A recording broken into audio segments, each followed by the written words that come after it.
નમસ્કાર, ગુજરાત લાઈવ સમાચાર સાથે હું છું જિજ્ઞાસા।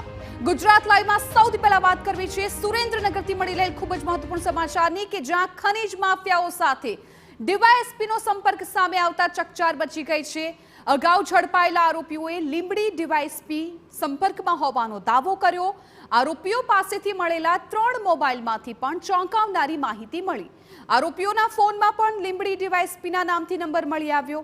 ડીવાયએસપી વિશાલ રબારીએ ખનીજ માફિયાઓના સંપર્કમાં હોવાનો સ્પષ્ટ ઇનકાર કર્યો।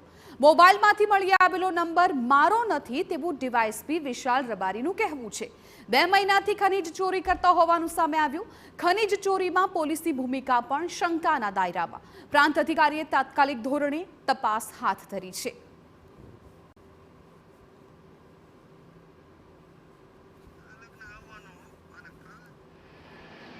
એક્ઝિક્યુટિવ મેજિસ્ટ્રેટ સામે જે નિવેદનો લખાયા છે અને પાસવર્ડ લઈ અને એમની ચકાસણી કરતા એમાંથી ડીવાયએસપી લીંબડી લખેલ જે વાતચીત થયેલી છે અને સેવ ડીવાયએસપી લીંબડી તરીકે જે નંબર કરેલો છે એની અંદર આ ખનિજ વહન બાબતે છે એ ચર્ચા થયેલી છે। હવે એમાં કોણે વાત કરેલી છે, શું હકીકતો છે એની પણ તપાસ ચાલુ છે।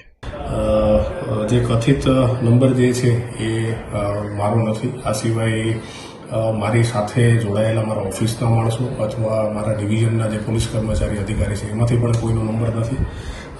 પ્રાથમિક દ્રષ્ટિએ ટ્રુ કોલરમાં તપાસ કરતા એવું જાણવા મળેલું છે કે એમાં પણ ડીવાયએસપી લીંબડી તરીકે એ નંબર બતાવે છે।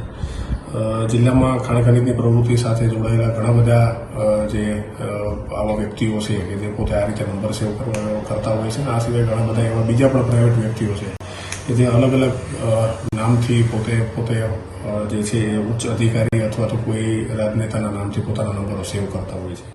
ખનીજ માફિયા સાથે સાંઠગાંઠના કેસની તપાસ ડીવાયએસપી નિકુંજ પટેલને સોંપાઈ છે। લીંબડી અને સુરેન્દ્રનગરના 2 ડીવાયએસપી સામે તપાસ થશે। વાયરલ ઓડિયો ક્લિપ અંગેના આક્ષેપોને લીંબડીના ડીવાયએસપીએ ફગાવ્યા। જે નંબર દર્શાવાયો છે એ મારો નંબર નથી તેવું ડીવાયએસપીએ કહ્યું। સુરેન્દ્રનગરના ડીવાયએસપીએ પણ આક્ષેપોને નકાર્યા છે।